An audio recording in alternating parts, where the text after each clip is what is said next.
So hey guys, welcome to my new vlog video. তো guys, তোমাদেরকে একটা কথা বলতেছি যে গাইস, তোমরা মানে আমাকে কমেন্ট করে বলো যে তুমি কি করো না করো। তো গাইস, আমি একটা চাষির ছেলে, তো দেখতেই পাচ্ছ আমার ধান খেতে চলে এসেছি, মানে কামাতে এসেছিলাম। তো এখন তো কামাই নিয়েছি, তখন তো ভিডিও বানাতে পারি না, ব্লগটা বানাতে পারি না, তো এখন বানাচ্ছি।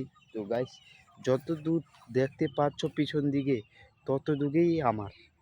তো গাইস, দেখতেই পাচ্ছ ওই দিকে ভুট্টা ক্ষেত আছে, ভুট্টা খেতে যাব।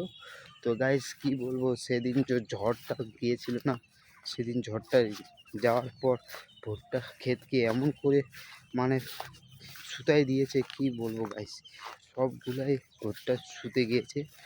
তো তোমাদেরকে দেখাই, তো চলো দেখতেই থাকো।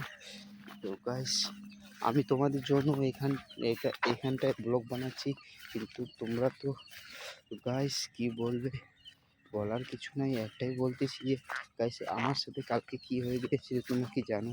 তো গাইস, না জানলে আমি আছি তো। তো গাইস, আমি বক বক করবো, তোমরা ব্লগকে গুরুত্ব দিবে না, সেটা কি কথা হলো? আরে আমার তুমি তো কি করে হবে, আর তুমি জানো না, মানে so funny, I like it. তো গাইস, দেখতে পাচ্ছ এটা হচ্ছে কি বলো তো, এটা হচ্ছে পাটা ক্ষেত। পাটা ওইদিকে আছে ভুট্টা ক্ষেত পিছন দিকে, আর ওইদিকেও আছে ভুট্টা ক্ষেত। তো সামনের ভুট্টা ক্ষেতটা হচ্ছে আমার কাকা। সেই ভুট্টা ক্ষেতটা এমন ঝড় বৃষ্টি গেছে গাইস, সব কিছু মানে সুতায় চলে গেছে। তো একটা আমার গাছ আছে, গাছটাও ভেঙে পড়ে গেছে। তো তোমাদেরকে দেখাই,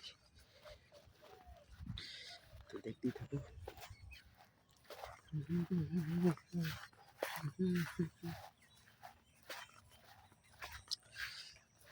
তো দেখো, দেখতে পাচ্ছ 2 বিঘা মকই এমনই মানে শুতিয়ে দিয়েছে, 2 বিঘা গাছ। তো ওদিক থেকে দেখানোর চেষ্টা করছি।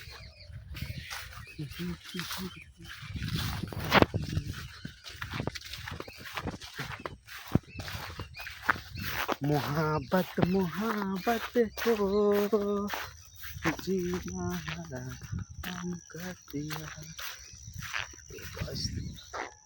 দেখতে পাচ্ছ ডাইরেক্ট শুকিয়ে দিয়েছে।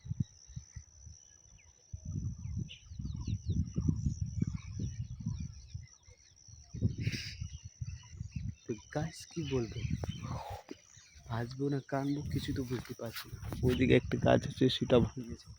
তো লাগবে ফর ওয়াচিং গাইস, বাই, বিএন দেন।